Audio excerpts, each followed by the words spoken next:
अस्सलाम वालेकुम वरहमतुल्लाहि वबरकातुहू। मेरे प्यारे व्यूअर्स, कैसे हैं आप सब? उम्मीद है आप सब ठीक होंगे, खैर खैरियत से होंगे। अल्लाह ताला आपको खुशो खुरम रखे। मेरे प्यारे व्यूअर्स, प्लीज़ मेरे चैनल को लाइक कीजिए, सब्सक्राइब कीजिए और ढेर सारे कमेंट्स करके मुझे ज़रूर बताइएगा आपको मेरी ये वीडियो कैसी लगी। तो व्यूअर्स, चलते हैं हम आज के अपने बयान की तरफ, जो कि है बेऔलादी का बयान। कुछ ऐसे अफराद जिनको औलाद मिल जाती है और औलाद मिलने के बाद उनका क्या रद्द अमल होता है, इस बारे में मैं आपको चंद बताती हूँ बातें, जो कि हर उस शख्स के लिए जानना बहुत ज़रूरी है जो कि साहिब औलाद है।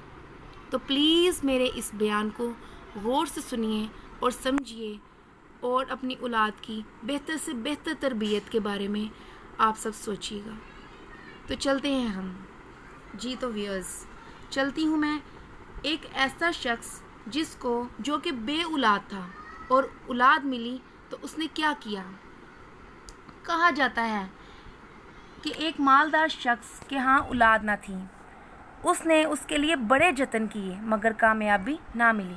किसी ने मशवरा दिया कि मक्का मुकरमा हाजिर हो और मस्जिदुल हराम शरीफ के अंदर मुकाम इब्राहीम के पास दुआ मांगे, इंशाअल्लाह आपका काम हो जाएगा। उसने ऐसा ही किया और अल्लाह ने उसे चांद सा बेटा दिया।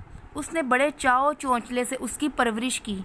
इकलौते बच्चे की ज़रूरत से ज़्यादा प्यार मिला और दुरुस्त तरबियत ना की गई, जिसके सबब वो आवारा हो गया, बदमिजाज हो गया, बद इखलाक हो गया। बाप को बहुत देर में होश आया। उसने अपने बिगड़े हुए बेटे को पैसे देने बंद कर दिए। इससे वो अपने बाप का मुखालिफ हो गया।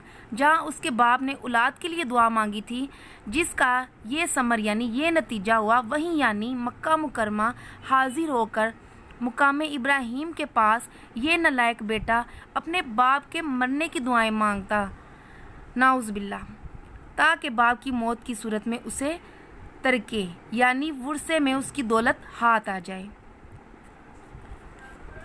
रुको, ये तो था बेऔलादी का बयान, आपको मैंने जो बताया है। और अब मैं उन लोगों के बारे में बताने जा रही हूँ जो औलाद के तलबगार हैं। जो लोग बेऔलादी का रोना रोते हैं, उनके लिए इस हकायत में इबरत ही इबरत है। अल्लाह से सिर्फ औलाद का ही ना मांगे, बल्कि अफियत वाली औलाद का सवाल करना चाहिए, वरना कहीं ऐसा ना हो औलाद तो हो मगर सख्त बीमार हो या मजूर हो या ऑपरेशन से आए या आते ही अपनी अम्मी को मौत का सबब बने, जैसा कि बिलखसूस पहली ज़चगी में कई माएँ फौत हो जाती थीं वगैरह वगैरह। कभी ऐसा भी होता था कि बच्चा बड़ा होकर बेनमाजी बन जाता था, माँ बाप को सताता था, बुरी सोहबत की वजह से मंशियात का आदी हो जाता था, या चोर डाकू बनकर माशरे में उभरता था, या बदअकीदा लोगों की सोहबत के बायस बदमज़हब हो जाता था, हत्ता कि कभी कभी माज़अल्लाह गुस्ताख़ रसूल बनकर या सरी कुफ्रियात बककर इस्लाम से मुनहरिफ हो जाता था। बहरहाल किसी का दुनिया में आना, दुनिया और आखिरत की बहुत सारे इम्तहानात में मुब्तला होना, इस ज़मन में ये मज़मून निहायत इबरत खेज़ है उन लोगों के लिए जो कि बे औलाद हैं और औलाद की वजह से ख़ुद को कोसते हैं, अल्लाह ताला को कोसते हैं कि अल्लाह ने हमें बे औलाद क्यों रखा है। अल्लाह ताला सबको औलाद देते हैं, अल्लाह ताला किसी को बे औलाद नहीं रखते। किसी की इम्तहानात होते हैं, किसी के लिए कुछ आजमाइशें होती हैं, जिसकी वजह से अल्लाह ताला ने उनको औलाद की नेमत नहीं नवाजी होती। तो प्लीज़ अल्लाह ताला पर भरोसा कीजिए, अल्लाह ताला ज़रूर औलाद से नवाजता है। तो इसी को मद्देनज़र रखते हुए एक हदीस मुबारका की तरगीब दिलाई गई है। हमारे प्यारे आका हज़रत मुस्तफ़ा बरोज़े क़यामत इस उम्मत के कसीर होने पर खुश होंगे और दीगर उम्मतों पर फ़ख्र करेंगे। लिहाजा औलाद के हसूल की ख्वाहिश में दुनिया और आखिरत की भलाई पाने के लिए अच्छी अच्छी नीयतें करनी चाहिए। आज दुनिया में जो बे औलाद दिल जलाता और बच्चा पाने के लिए खूब जतन करता, वो अच्छी तरह गौर कर लें।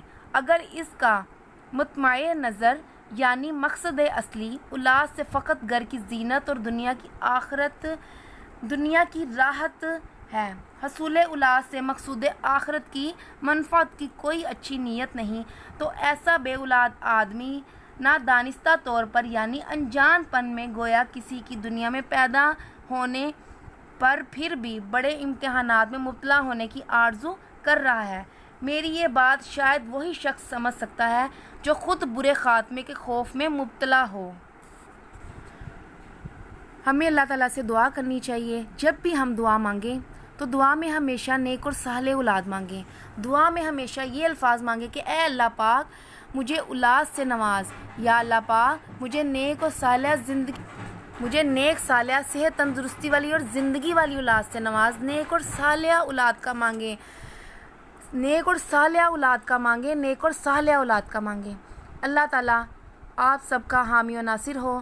تو مجھے اجازت دیجیے اور مجھے ضرور بتائیے آپ کو میرا یہ بیان کیسا لگا، اور میرے چینل کو پلیز سبسکرائب کیجیے اور ڈھیر سارے کمنٹس کیجیے۔ اللہ حافظ۔